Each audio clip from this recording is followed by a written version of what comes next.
বাংলাদেশ দল তাদের চ্যাম্পিয়ন্স ট্রফির জন্য দল ঘোষণা করেছে, সেখান থেকে বাদ পড়েছে লিটন কুমার দাস। দলে জায়গা হয়েছে পারভেজ হোসাইন ইমনের। দলটা কেমন হলো সেটা নিয়ে একটু আলোচনা করতে চাই। তবে তার আগে বলে নিতে চাই, আপনি যদি আমার চ্যানেলে নতুন হয়ে থাকেন, যদি আপনি ক্রিকেট প্রেমী এবং সাদাকে সাদা কালোকে কালো বলতে শুনতে পছন্দ করে থাকেন, তাহলে এই চ্যানেলটা আপনার। চ্যানেলটাকে সাবস্ক্রাইব করে পাশে থাকতে পারেন। ফেসবুক কিংবা ইনস্টাগ্রাম থেকে যদি আমাকে দেখে থাকেন, তাহলে ভিডিও লাইকের পাশাপাশি আপনার পেজের লাইক দিয়ে পাশে থাকতে পারেন। সাদাকে সাদা কালোকে কালো বলিব, সাদাকে কালো কালোকে সাদা বলিতে পারিব না, আর আইসক্রিম ব্যতীত কারো পা চাটিতে পারিব না। Hello viewers, it's me Rony bro, welcome to another new video. কথা বলছিলাম বাংলাদেশ তাদের চ্যাম্পিয়ন্স ট্রফির জন্য যে দল ঘোষণা করেছে, সেখান থেকে লিটন কুমার দাস বাদ পড়েছে, পারভেজ হোসাইন ইমন দলে ঢুকেছে। এখন দলটা কেমন হলো সত্যিকার অর্থে দেখেন। বাংলাদেশ দল বেশ কিছুদিন ধরে তাদের ইন্টারন্যাশনাল লেভেলে যে ধরনের খেলা খেলছে, কখনো উত্থান কখনো পতন, কখনো গ্রাফস অনেক ভালো, কখনো অনেক বেশি খারাপ। তো সেই তুলনায় বাংলাদেশ দলের প্লেয়ারদের যে পারফরমেন্স, সেইটাও আপনার একরকম উত্থান পতনের মধ্য দিয়েই যাচ্ছে। লিটন কুমার দাস বাদ পড়ার ব্যাপারটাকে আমি যেভাবে দেখছি, সেটা হচ্ছে লিটন কুমার দাস ছন্দে নাই।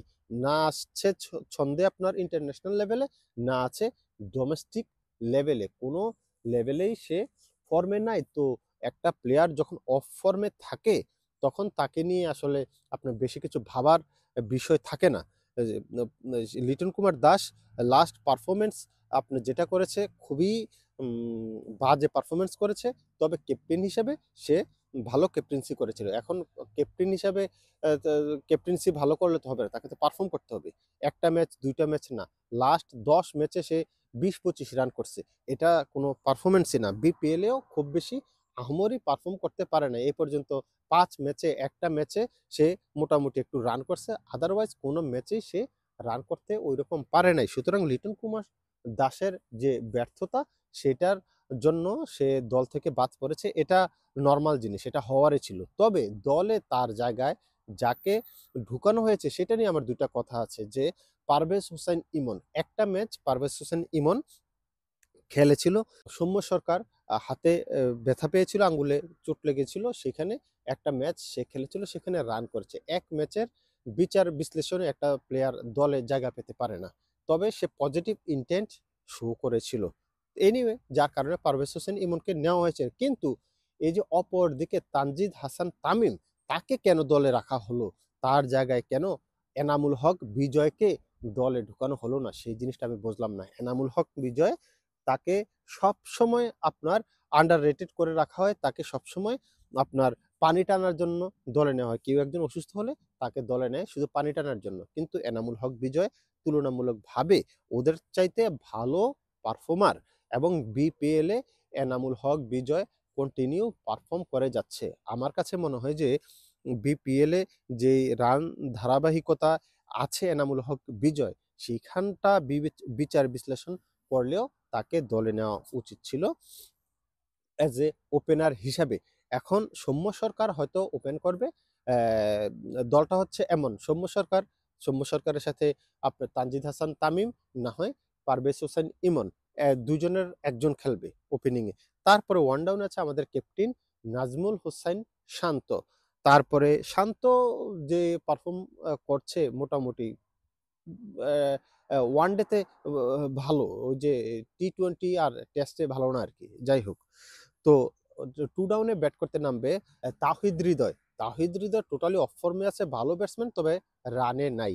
তারপরে আছে আপনার আ মুশফিকুর রহিম, তারপরে মাহমুদুল্লাহ রিয়াদ, জাকির আলী অনিক, তারপরে ৭ নম্বরে হয়তো নামবে মেহেদী হাসান মিরাজ, তারপরে হচ্ছে বোলাররা আসবে মেহেদী হাসান মিরাজের পরে আপনার যে ২ টাই স্পিন, একটা হচ্ছে নাসুম আহমেদ, আরেকটা হচ্ছে রিশাদ হোসেন। এখন ২ জনের তো আর একই সাথে খেলবে না, হয়তো একজন খেলবে।